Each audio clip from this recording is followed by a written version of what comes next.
1 in 8 people are food insecure in America. The main groups of people that are food insecure are children, senior citizens, people in rural communities, people of color. Native Americans have shown to have significantly higher rates of food insecurity within their communities. Food insecurity is the state of being without reliable access to a sufficient quantity of affordable, nutritious food. There are different types of food insecurity. The lowest two are low food security, reports of reduced quality, and very low food security, reports of disrupted eating patterns and reduced food intake. Here's a graph showing the 4 different types of food security.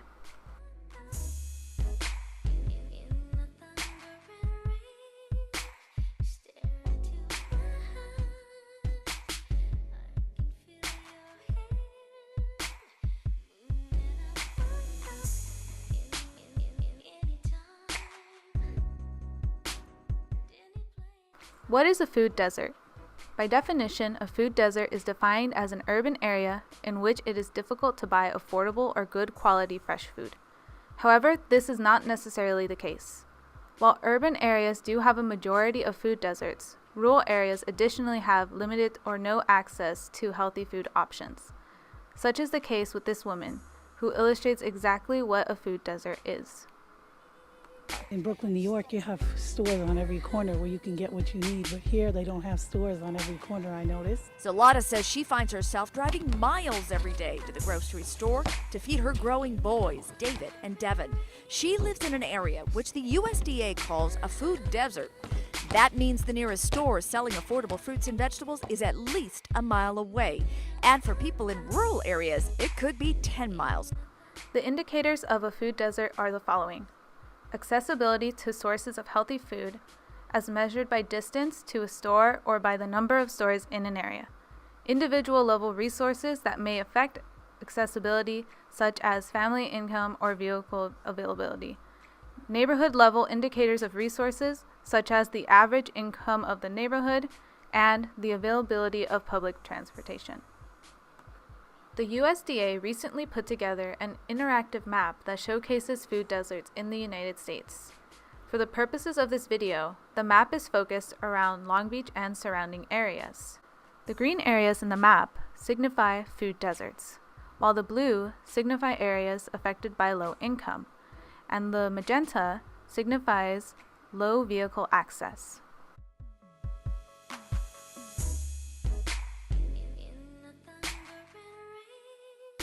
People who live in poverty usually depend on public assistance programs such as EBT, SNAP, and WIC. Depending on the program, there are certain restrictions. Restrictions include all but are not limited to income, age, and what you can receive. In regards to SNAP, there are specific restrictions as to what you can buy. According to the USDA, households can use SNAP benefits to buy foods for the household to eat, such as breads and cereals, fruits and vegetables, meats, fish and poultry, and dairy products. Households cannot use SNAP benefits to buy beer, wine, liquor, cigarettes, or tobacco, or any other non-food items such as pet foods, soaps, paper products, household supplies, vitamins and medicines, food that will be eaten in the store, hot foods.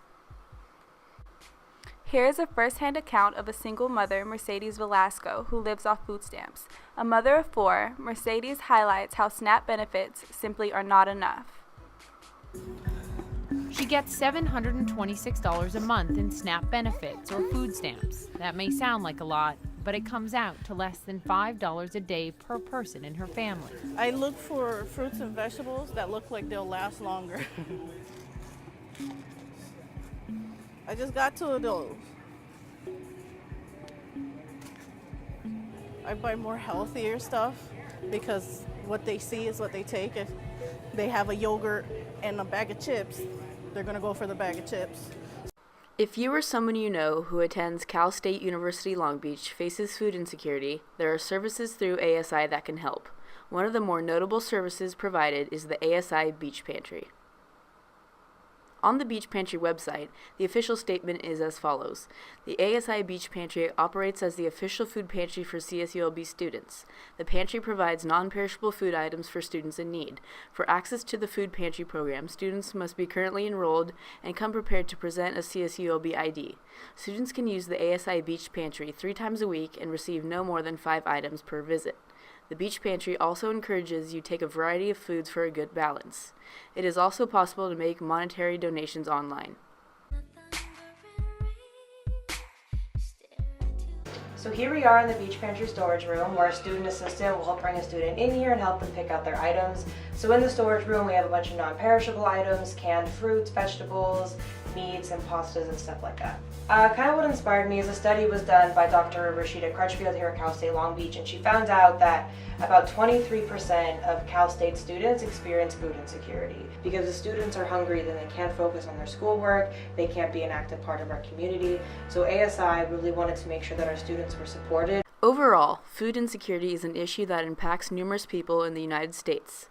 Food deserts are located all across the country, making them more common than previously thought. Public assistance programs are helpful to an extent, but they do not provide enough resources to combat hunger. There are local resources at our disposal, such as the CSULB Beach Pantry.